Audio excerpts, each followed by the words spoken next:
Hi everyone, welcome back to Demand Decoded. Thanks for tuning in and taking the time to join us. And today we've got a bit of a different episode. I'm joined by Amanda and Phil to rate 10 popular B2B marketing tactics. So it should be pretty cool. The way this is going to work is I'll read out each tactic. We'll give our rating from 1 to 5, 1 being the most awful, terrible tactic in the B2B marketing world, in our opinion. 5 being the best tactic in the B2B marketing world, in our opinion.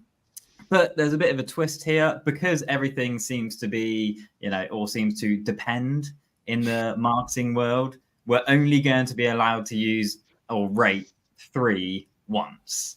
That way, we're not always sitting on the fence and not really making a decision. Otherwise, everything could be 3, couldn't it? Once we've given our rating, we'll give some justification behind it based on our experience and research, etc., and then we'll move on to the next one. And before we get into this, none of us know what each other's ratings are. We haven't talked about them beforehand, so it should be an interesting discussion. Let's see who gets really angry and defensive, and yeah, we'll go from there. Okay, so. Tactic number 1 we are rating is SEM, like paid search. Who wants to kick things off with their rating? I can. Before we go in, do we also, are we interested in our audience's ratings for these? If you want to. Yeah, I want comment your numbers. Yeah, please. definitely. Actually, do comment on your thoughts as to what your rating would be on a tactic. I can go first with my thoughts on SEM. So the way I've tried to assess each of these is to think about them. If they were the only tactic you were to employ this year, what impact could they have for you? And so for SEM, I've put that down pretty low. I've put 2. Because ultimately, I think if the other pieces of your puzzle aren't in place, you can be funneling money into nothing. You can also be you're spending today, but as soon as you're not spending, you're not generating long-term gains. So for me, it's pretty low, actually. Obviously, the fence sitter in me would say that if it's part of a well-rounded strategy, absolutely, it can be effective for you. But these days, more and more, people are becoming quite savvy to ads, I would say, and trying to, plenty of people try and avoid them, block them, whatever they want to do to get around them. So it's not necessarily the case that they'll have any success for you, especially if you're not doing them as part of a bigger picture. So 2. Phil? All right. Well, as with all of these tactics, my view is through the lens of reliable repeatability and what in most situations produces the most predictable outcome. And that's not to say that a 1 means never do it and a 5 means always do it, but it does mean prioritize them accordingly compared to one another. And for that reason, SEM paid search gets a big fat 1 from me, because as much as I would like to think that it can work as part of a well-rounded strategy, I've yet to be convinced that the juice is worth the squeeze. Over and over and over again, I've seen people put great effort into addressing ad relevance, keyword selection, landing page quality, experience, and then go back to keyword selection again, and yet fail to produce the sorts of results that we're all promised from it. So it's right down the bottom for me. I don't think you'll be surprised that I've also rated it a 1. Hence, my post on LinkedIn last week where I kind of called out paid search as potentially being the biggest scam of the century. Kind of like you, Phil. In my experience, I just haven't seen it drive that consistent ROI in relation to pipeline and revenue. And I think a lot of B2B marketers are blinded by the vanity metrics that exist, and they don't really know actually how poorly their paid search is performing. They kind of see it through a positive lens due to those other metrics. And okay, there could be, and I think there are some campaigns out there that do work in specific industries and niches. It is possible to use it effectively. But just based off of what I've seen, like with my own two eyes, I just have not seen it, deliver that consistent ROI over time. And I've heard it can be effective more in product-driven businesses and things like that. But for me, the cost is just usually too high, and the budget is better spent somewhere else. Yeah, the evidence that I've experienced is that far more businesses fail to drive closed-won pipeline from paid search than successfully do it. And part of that problem is, I feel that it's not truly aligned to the way buyers buy. There's a very interesting post on LinkedIn today about the day one list and how the majority of deals in B2B go to people who are on the day one list. And, ultimately, clicking an ad doesn't form a critical part of the B2B purchase process, except for transactional purchases in most cases. And furthermore, it's very rare, in fact, I don't think I've ever seen it, to see PPC paid search anyway analyzed, all the way from optimizing campaign metrics through to the revenue generated. And it's a long journey, right? And so it's understandable that in many cases we don't look at the whole journey in terms of content that's produced and case studies that are written. But we know, as we piece together bits of data from different parts of the B2B marketing world, that in the vast majority of cases, and the ones we've seen, the revenue generated isn't worth the investment when it could be put into other things. And those things, from my perspective, would be things that are more likely to be able to continue to generate you benefit over time. If you invest money in a piece of content, even if it's not a success initially, you've still got something that you can rework, re-promote, and continue to do something with. Once the money is gone, when it comes to SEM, it's gone forever. It's gone in a click. Right, well, on that note, before we go too far, because I think we're going into other tactics now that are potentially more effective than paid search. So let's go on to number 2, which is SEO, kind of the flip side of SEM, right? You're not paying for this space, you're earning it. So Amanda, do you want to carry on that kind of trail of thought and give us a rating? No, I think someone else should go first for this one, but yeah. All right. Do you want me to go? I'll go. Go for it. Go on. Right, well, I've gone on completely the other side of the scale here, and I've given SEO a 5. And as much as people keep saying search is dead or dying, I think it just continues to deliver results for businesses, for those businesses that have invested in it for a good period of time. And it is almost not a 5 because it can be quite limiting. You can only capture so much demand through search. Lots of SEO effort can go to waste. Like, you can generate a lot of traffic that may never convert or buy from you. But to be fair, like, more is usually never a bad thing. And I think if you look closely enough, you can see that the businesses occupying the top 1 to 3 results for highly competitive, commercial keywords in your space, they're probably growing at a fast rate.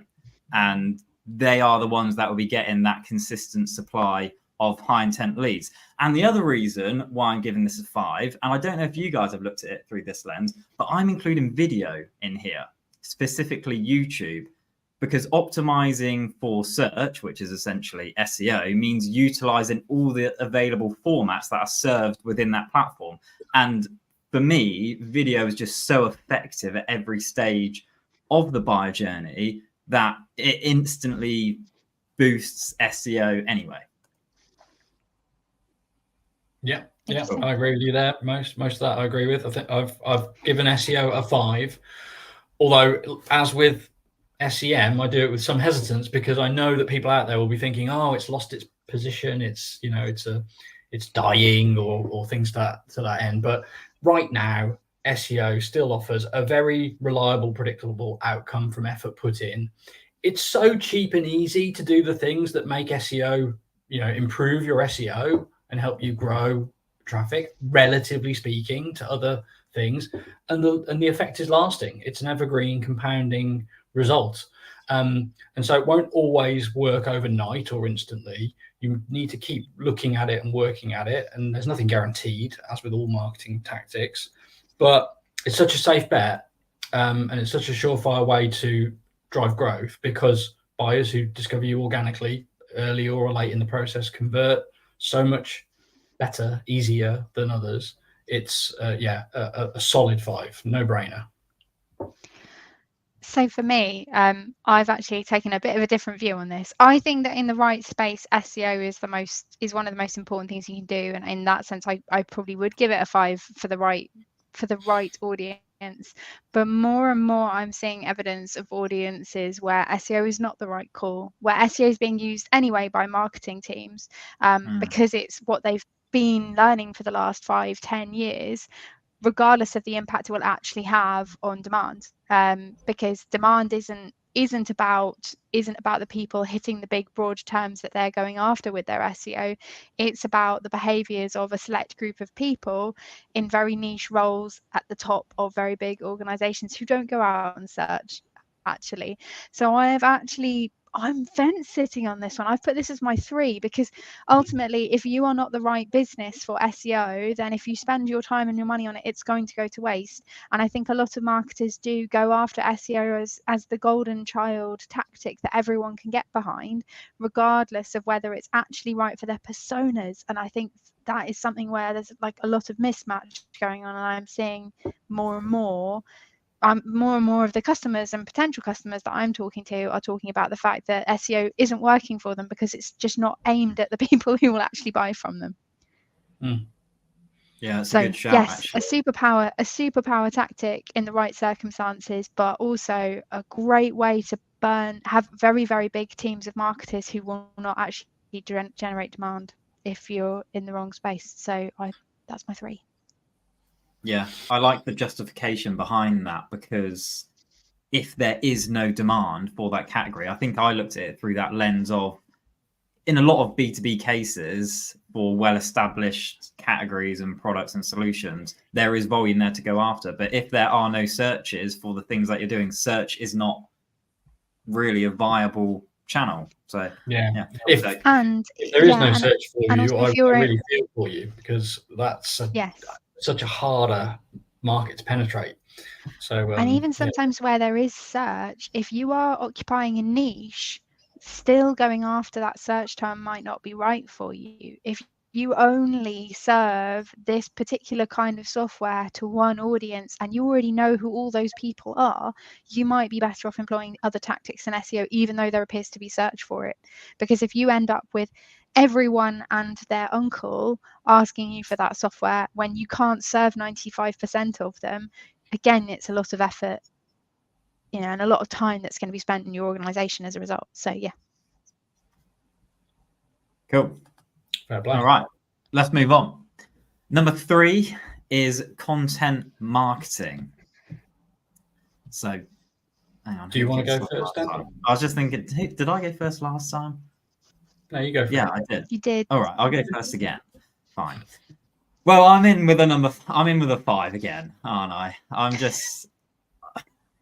I'm so optimistic that most things can work, and I don't like to sit on the fence. So yeah, so far I've been 1, 5, and here I am, 5 again. My reason behind that is the way that I see content marketing is content is basically just marketing now. Like, without content, you don't really have marketing, and buyers are just becoming content consuming machines. Like, we literally live to consume content now with the channels and mediums coming out. Like, we're just bombarded and we love it. And content marketing is just so essential at every stage of the buyer journey. Without it, you don't really have marketing. So for me, it has to be a 5. I can hop in next. I think content marketing is a must-have, not a nice-to-have. Whatever space you're in, it doesn't, it tailors itself exactly to your audience, because it's about identifying your audience's wants and needs and serving them something that is of value to them. So I think it's essential. I've put it as a 4 because I've only given out 1 5, and I've got that very specifically somewhere else. But I don't think that anyone who wants to market themselves can do without content, and they need to look in the heart of their business for what's most valuable that they have to share with the people who they can help the most ultimately. And so it suits every kind of marketing environment, and it can have great impact in terms of showing your expertise and your abilities, and it adds value rather than noise when done right. Yeah, I give content marketing a 5 too, and partly in a similar vein to the two of you, because it's borderline no longer a tactic at all, right? I think marketers still class it as a tactic in many cases, and hence it's on our list, but it's borderline not a tactic. It powers everything. It's the essential ingredient in nearly all modern marketing tactics, whether it's a single line for a campaign or a comprehensive piece of content for a pillar, ebook, or white paper, depending on what you're doing. You need content, and you need it in various forms, and you need it in volume, and it needs to be quality. And so it's a table stakes type investment that you're going to need whatever strategy, range of tactics, etc. you employ, and you can't really do without it. So yeah, definite 5. Yeah. Amanda, I'm keen to know, are you saving that 5, or did you rate content marketing a 4 because your 5 is so powerful, or is there something else? Yeah, my 5 for me is it's so important, and I think it's the thing that so many brands miss, and they miss the importance of it. So yeah, I've picked it out for that reason, but couldn't do without content marketing at all. Interesting. Well, I am looking forward to hearing that 5. Right, let's move on. So tactic number 4, we've got social media marketing. Do you want to kick us off, Phil? Yep. So social media marketing gets a 4 in my book, and it's a contender for a 5. But again, I've looked at these a little bit through what would I prioritize if I want to create a reliable, repeatable outcome. And social media is a very, very effective way to get in front of buyers nowadays. Their attention is there. It's where discovery is taking place. So it's important, and it's almost vitally important. But I don't think it performs nearly as well as it can if you're not able to then do something with that attention. Take it on a journey, convert it, talk to that person, demonstrate your expertise, demo your solution, and so on. So there's other things that have to be there for an investment in social media marketing to pay off. But if you've got those things in place, then it's a very, very important tactic to consider, to use, and to iterate on. So I give it a 4. Cool. Amanda, do you want to give us your take? So I am slightly on the other side with this one. I think that because the way I was trying to approach these is if this was the one thing you were going to focus your efforts on, really put your effort behind this year. And I think if you don't have the other things that I've ranked highly, then social actually can be quite a vanity exercise, and it can be, it can lack substance. So I've actually put it as a 2 because I see so much social done badly, and so I think until people have better grounding for their social, and content to support it, and value to add in conversation, I think they should avoid it.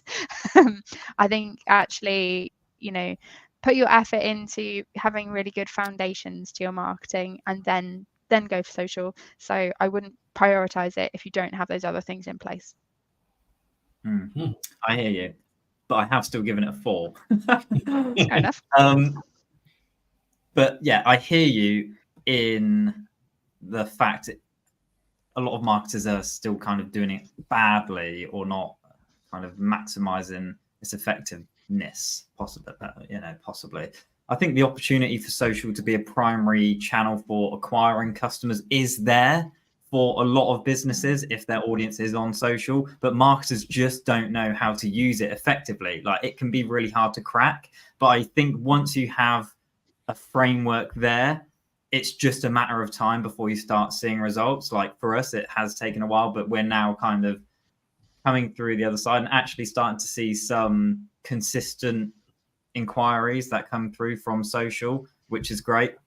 And I just think there's almost no better way to create demand and educate buyers before they even start thinking about a problem or solution, because they're just flicking through their feed. That we are content consumption machines. We just want to consume that content and learn and educate ourselves. And you can do that through social, and you can build that affinity preference for your brand with a wider audience. That audience scale probably doesn't exist in any other channel. So that's why I'm giving it a 4, but -1 point because it's done badly in so many cases. Yeah. I think there's a challenge with social, which is like effectiveness is skewed so far towards away from like polished execution to things that are actually best done by individuals when they have the inspiration, and then they tend to improve upon and elevate those things as they get traction. So you tend to see most people going through a period of pretty rough and ready social content creation and interaction, but they need to do that in many cases to get to the place where they're producing the regular polished content. It's a challenging area, as we've found, but has got a lot of potential for B2B organizations. The only caveat I'd add to that is that we marketers love consuming content, and and people who are in roles like ours love consuming content and learning and are building themselves up. But if your audience is at the pinnacle of their career, let's say, and they are looking more to influence others than be influenced, then actually I would say it's maybe not for you. But I absolutely agree that, when you've got something of value, social is one of the best places to make sure it's discovered. But that only really works if your audience is there. So. Cool. All right, nice one. Let's move on to tactic number 5, which is podcasting. Do you want to kick us off, Amanda? Don't think you have for a while. Yeah, absolutely. I mean, podcasting for me is part of content marketing, right? It's another form of content, but it is really worth calling out. I've put this one as a 4 again. I think it's a great way. I think a lot of people are really intimidated still by how their efforts can create video consistently, and podcasting is actually a really surprisingly easy way into that. If you want to go pure audio, you can, but as we are doing here, we've created a format that allows us as a group of people who have other responsibilities within our organization to create content regularly, consistently, and add value, as much as we can with our expertise. So I think it's a great return on investment piece, because you get a lot out of it. It's very reusable, can be cut a million different ways and so on. It's not as well established as content marketing more generally, but I think it's a great piece. And if you were to only do one thing, I say good on you if you were going to get into the podcasting space, honestly. Yeah, I don't mind jumping in next. And I'm actually sitting on the fence in this one. I'm using my 3, despite probably being the biggest podcast listener in the UK. I literally can't do anything without listening to a podcast. I listen to probably at least 1 or 2 a day. But as a B2B marketing tactics, I'm giving it a 3. Although it is becoming more popular for a reason. I think more people are seeing the benefits of doing it, and the benefits outside of the podcast. Like you mentioned, Amanda, it's the content it can provide afterwards where you often see the best results, actually.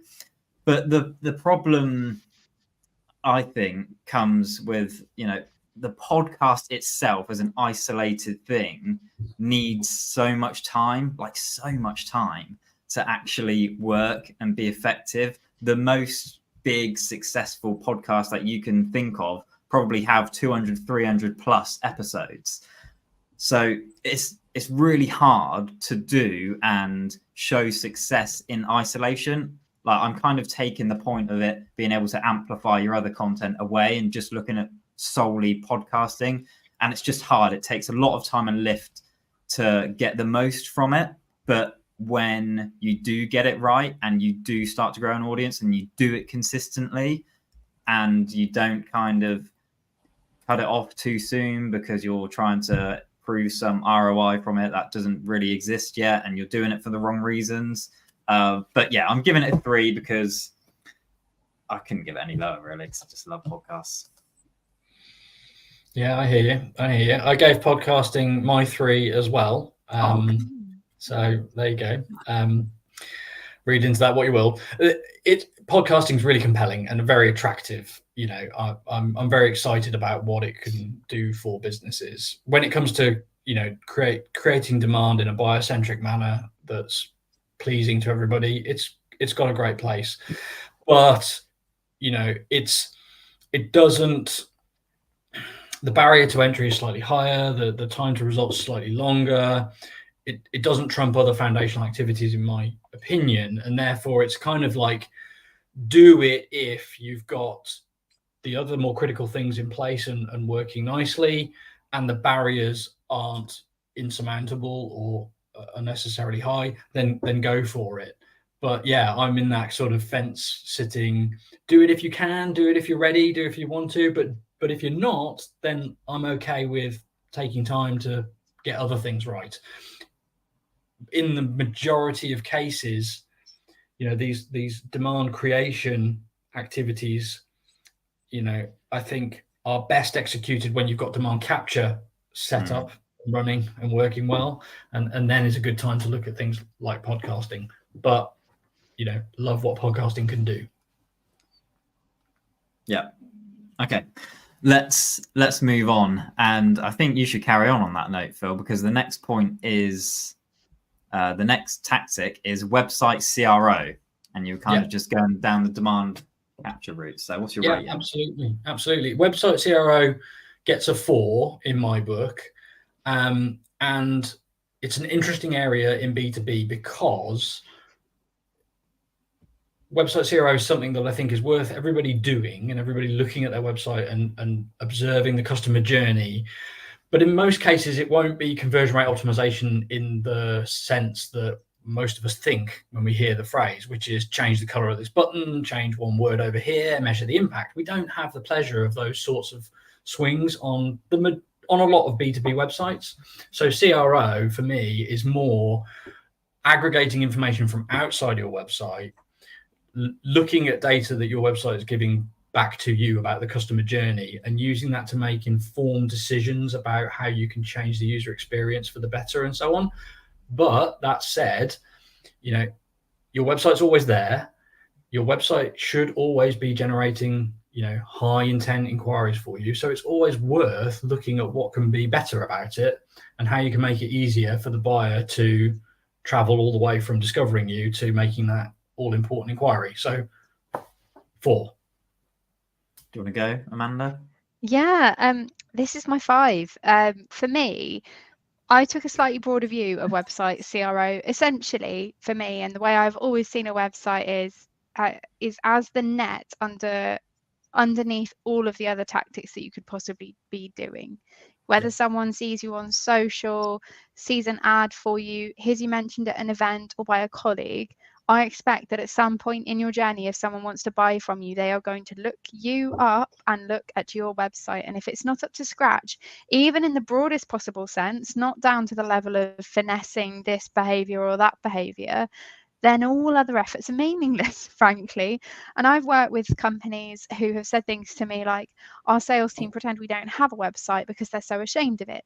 Now, then you're undermining, your sales team are actually feeling undermined by your website. It can have so much impact if you're at an event and then people go to your site and actually it doesn't match up to the journey that you know, they were expecting from your fantastic stand, or they've heard someone from your business speak and then they feel, oh, this doesn't back up what this person was saying. It can be so detrimental to that sense of trust that you need to build if someone is going to buy from you ultimately. So yeah, this is my 5. Nice. Yeah, I've also given it a 5, and kind of along the same lines, you know, it's the backbone of all of your marketing. All of the other tactics in this list will probably end up, you know, kind of merging back into your website anyway. It's really the heart of your marketing. It's where B2B buyers want to go to learn about you and research and convert, obviously, essentially, at the end of the day. And I don't think there's any more simple lever you can pull to get more high intent leads, more pipeline, than making those improvements on your website to get more buyers through the door. Essentially, I think it's the one thing that marketers can actually change, that we can say has a direct impact on pipeline generation. We're often too far removed from that in a lot of scenarios to really, impact actual closed won and that kind of thing, because we're not talking to said opportunity. But in terms of getting people through the door, like website CRO is one of those things that we actually can impact directly and have a huge success with. Yeah, I'm tempted, based on both your responses, to upgrade it to a 5, but I'm going to stick with my 4. I mean, I'm a huge believer in the power of website user experience, as everybody knows, but it's different to, conversion rate optimization in B2C e-commerce. You can't do an A/B test every day and get a statistically confident result that you can act on. So you have to take a slightly different approach that's a bit more drawn out, and you tend to make step changes rather than incremental changes. So it's got its nuance, it's got its challenge in B2B, but it's incredibly important. Yeah, and the impact it can have, I think, is just so great.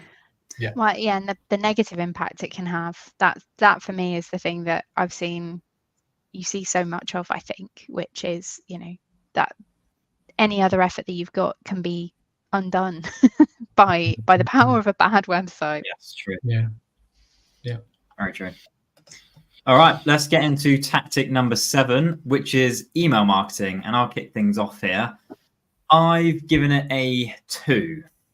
And Phil, we were just talking yesterday, actually, weren't we, about how much of a mess our inboxes are. I mean, it's just, it is just relentless. The amount of spam and outreach you get is just, it seems higher than ever. And I think I was saying, how the subject line, Dan, quick question, just keeps coming through. And then literally a minute later, I got an email with that exact subject line, which is just hilarious. But yeah, I'm not seeing email marketing as a highly effective tactic going forwards. I think in this AI type era, email is just too robotic. It's the easiest channel to kind of manipulate. And I think buyers are just becoming aware of that.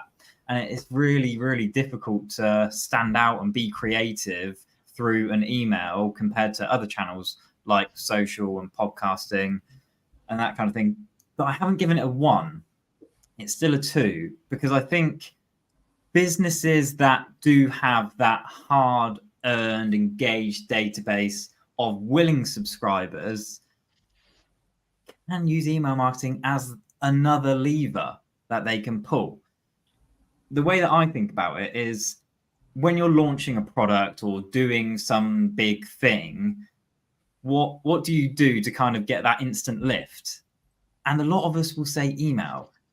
In most cases, you're going to send an email to your database to try and get some kind of lift on engagement or viewership or, sales potentially on this thing.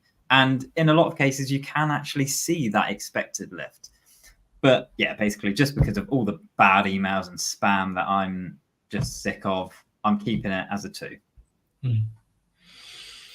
And a 2 as well. I've greatly enjoyed being on the other side of the 3 fence from you guys on a number of occasions so far this episode. But if it were unsolicited emails specifically, like the ones that you've mentioned, -500, honestly could not hate anything more than getting an email that's pretending that I've missed an email. People don't understand how well I manage my inbox, thank you very much, and I find it insulting. I've compared it to pickup artistry in the past. I think it's dreadful stuff.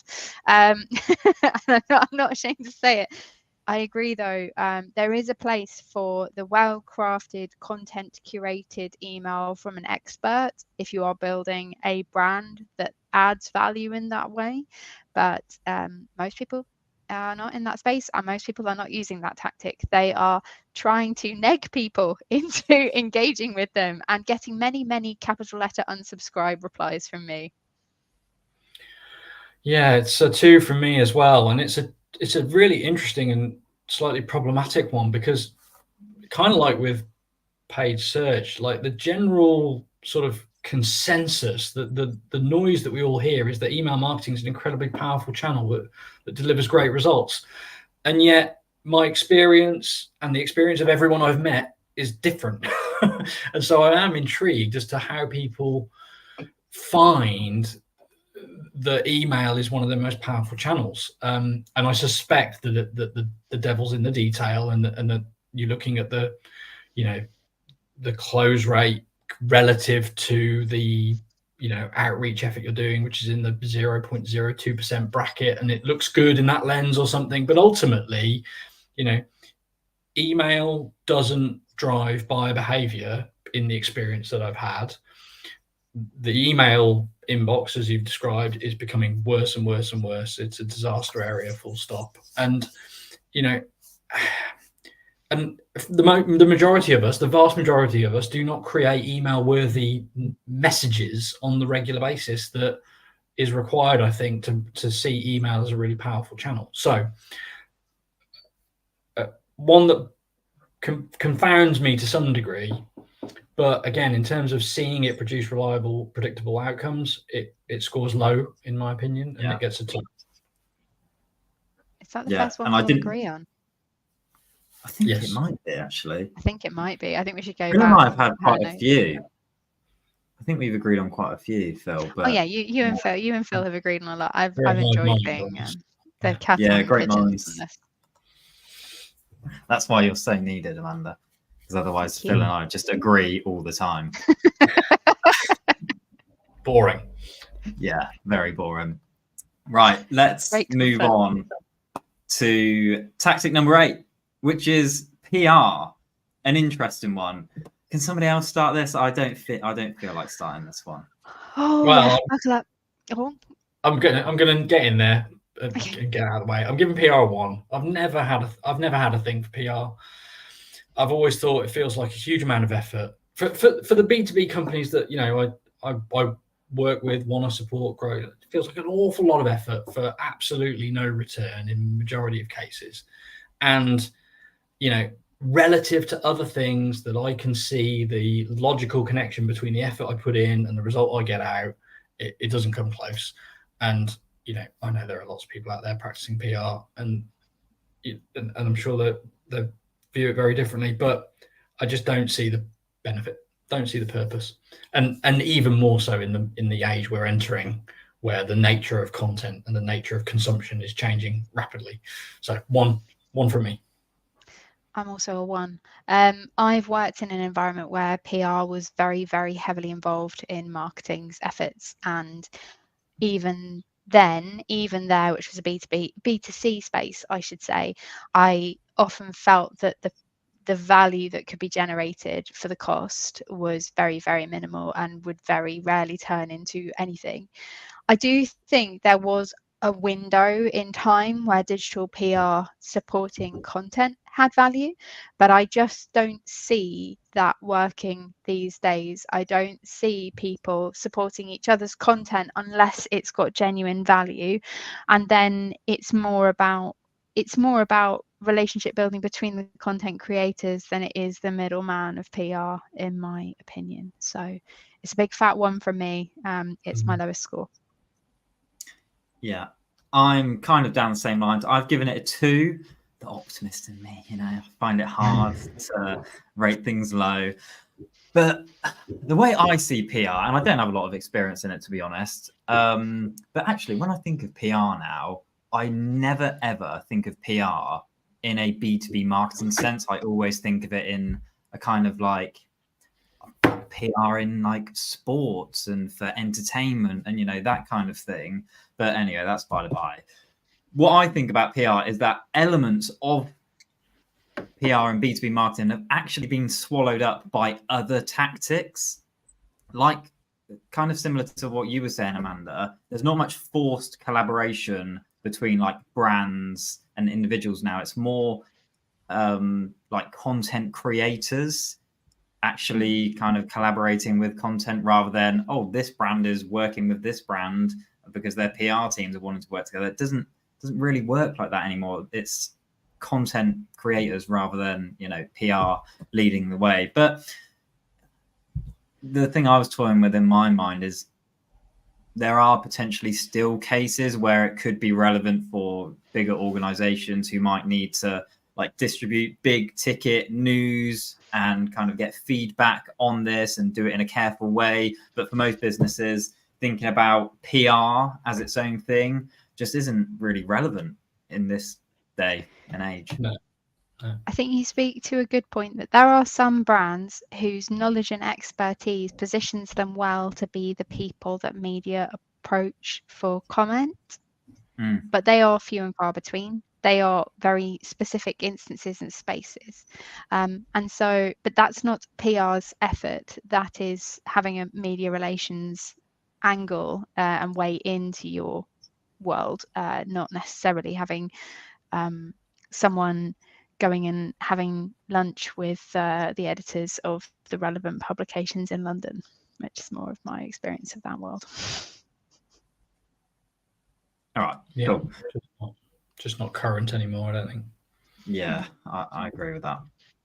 Okay, let's move on to tactic number 9, which is influencer marketing. And this is kind of where I said I think PR has kind of been swallowed up a little bit into just other areas like influencer marketing, but I'll still give it a 1. I don't think it's there yet. If we were talking B2C marketing tactics, it might even be a 5. I think it's that influential in that space. But in most cases, B2B purchases are just complex, large, non-impulsive, and it's so hard to have so much influence from one person or a few people in some cases that it's just not effective and consistent enough.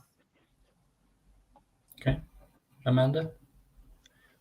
I see this slightly above PR. I see this as a 2 personally. I think there's some scope, and the reason I think there is some scope for it to have more impact, you know, and for that to continue is I would put partnership and that peer-to-peer content support piece into this category. It's not that well defined. We're not in a B2B space where you're going to get someone who's getting sent products to review. Like we're talking we're talking B2B, but I would say that if you have an expert who is related, like a consultant that you work closely with, co-creation and promotion as an approach, and sharing some of the effort and sharing some of the reward, there's that I think falls into the category of influencer for B2B, actually.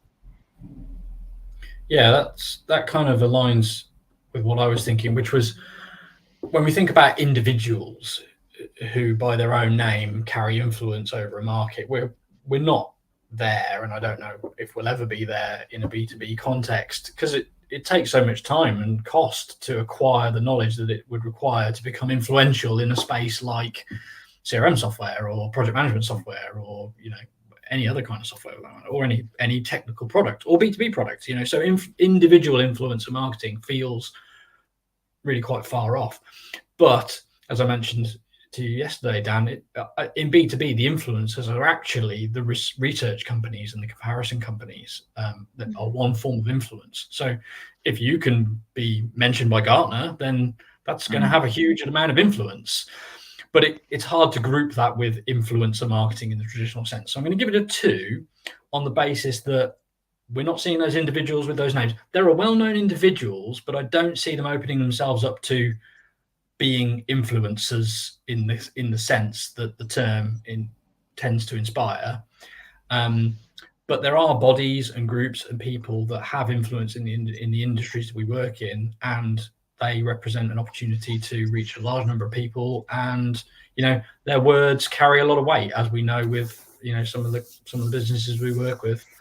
I think I'd probably separate out those kind of relationships where you typically have to pay to be mentioned. You know, that's that I think is the tricky point, isn't it? Because influencer for me, I don't know. It's a lot of the time, but it's a different magnitude of cost, most likely. Yes. And I mean, exactly. Again, you probably don't buy your mentions, but as we know firsthand, benefiting from the evaluation or the perception that you get from those influencing bodies comes at a cost. And so, yeah, I mean, when you look at influencer marketing in B2B relative to other tactics available to you, it's hard to put it any higher than a 2. Yeah. Cool. All right, let's move on to tactic number 10, which is event marketing. Who wants to go first? Do you want me to go? Go for it? Okay. I've given event marketing a 4, so I think it's up there.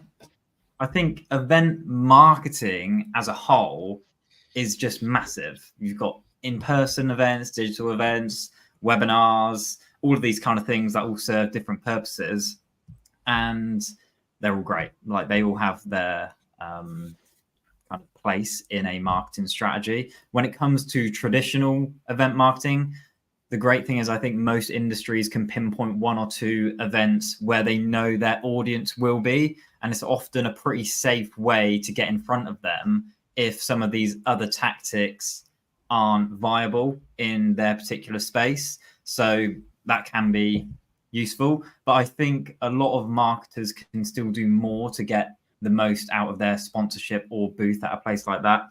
When we had Sarah Brannock on from Hunter, she was talking about the kind of switch she had in thinking about events, in that she's starting to use it more as brand activations, and a lot of other companies and successful marketing teams are using it as brand activations rather than thinking about it as a kind of lead generation exercise. How many badge scans can we get? It's kind of like, how much noise can we make here? How much of a kind of stamp can we make on this event, and really start to just get some like brand recall and recognition more than like, I got Dave's email address at this company kind of thing. It's thinking more about just being more creative with the event and creating more content from it and using it as a brand exercise rather than an event exercise. But I suppose even if you don't have like that traditional event, I think there's just so many ways that events can be used effectively to engage with an audience. You've got intimate events like virtual, like I said, that they all kind of sit at different purchase stages and can be effective. So yeah, it gets a 4, but I've kind of explained that like it should be a 5, but it's a 4. I've gone at 4 as well, actually. I think that one of the things I think is, let's imagine that you're, a marketer and you've got a pot of money to spend, and you're thinking about one thing that you're going to spend it on this year. If you're going to spend it on events, you know that those events are going to be relevant to your audience. Whereas if you're going to spend it on something like social, there's more of a risk that you start by doing things that aren't particularly targeted, and that you are not necessarily backing it up with the content that will make it valuable, and so on. So for me, events are not something anyone enters into lightly, and it's usually a more considered decision because it's a bigger one-off spend. So if you're then working to make sure that you get the most out of that spend in terms of ongoing value, I think that's a really good and solid thing to do. And if the event does exist in your space that you can be part of, or you can create the event using your expertise and knowledge and the value of your team, then great. Interesting. I like what events can offer, and I probably would have given it a 3 if I had a 3 at my disposal, but I've used that already. So I ended up giving it a 2, and I think it. Harsh. I think my view of events here kind of emulates your view of social media a bit, Amanda, which is to say that an event on its own can very easily be a catastrophic waste of money and a failure. Because, as we all know, going to events with a lead generation goal and hoping to collect enough business cards to drive some pipeline off the back of it is, that approach has been proven to be incredibly unreliable and not work.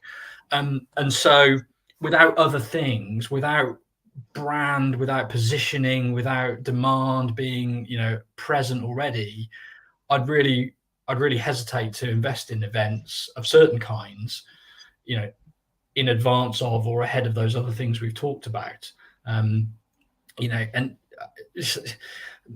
events they can be small, they can be easy, they can be cheap, but they can also be expensive and big and risky and costly. And so it does depend a lot on what you're talking about. But I do remember for quite some time, HubSpot themselves said that they wouldn't attend events, period, because their view was the ROI just wasn't present. They would only host their own events, and I think that's an interesting angle to take and look at it, where if you're hosting your own events and you're attracting an audience of a certain size to a relevant event, you can potentially have really good really good results. But that's almost content marketing again, I suppose, in a way. So as a broad brush, relative to other things, given the risks that come with just doing them as a punt or in isolation without a really good strategy behind it, I would downgrade it and I give it a 2. Yeah. The thing is with that HubSpot example, though, it's like HubSpot still saw the value of events. They just took a different approach to it. Event marketing to them was still extremely exciting and something that could work. They just had a different approach that worked for them at that time, with probably a lot of budget behind. I suppose it does. There's multiple versions of event marketing, like with all these things. But it's in terms of a reliable, repeatable result, a little bit harder to ensure, I reckon. All right. I think the effects of that can be mitigated massively if you are repurposing the content that was generated by the event, whatever it was. And even if you design that into the way you're either putting together an event or you're being part of someone else's event. So I think that there is room to create longevity. And I think, yes, it can. I mean, obviously the flip side of it is it can be an incredibly costly space where you're spending obscene amounts of money on stand design to stand out next to your bigger competitor, etc., where you're being asked to act as if you've got the same amount of money as them in order to actually stand a chance of getting any attention. That side of things I would not necessarily advise, and I would say almost links quite closely to the world of PR that I've already said is a 1. But when you are purposeful with events, I think that you can make a huge amount out of them. Yeah, I think a conclusion that I'm reaching, and I know we're not quite done yet, but a conclusion I'm reaching is that with the exception of perhaps PR, email marketing, and paid search, in an ideal world, I'd like to see businesses doing all of these things, probably tackling them in a certain order, but definitely a 2 for me is not a don't do it. Okay. Don't do it, period. These things have all got potential and merit and application. Just doesn't necessarily score highest in my assessment. Yeah. Cool. Well, that was 10 tactics, but since I realized this morning that we missed one of those off of the list, we actually have 11 now. So we should we're just gonna keep adding them onto the list, but no, there is just 11. So there's one more to add on. Tactic number 11 is ABM. Anyone want to go for? I've just realised that in my mind, ABM probably has all scores at the same time. Because this is the ultimate depends, right? And the problem with ABM is that so much of the time when it's said, it isn't done. And so I gave it a low score. I gave it a 2, but ultimately, if your target market is such that you really do know who your named accounts are and working with them and only them is the route to growth, then ABM scores, 5 and then some. But in most cases, ABM is tossed out as our demand generation, demand capture isn't working well enough. Let's quote ABM at people and see if that's a solution to our problem.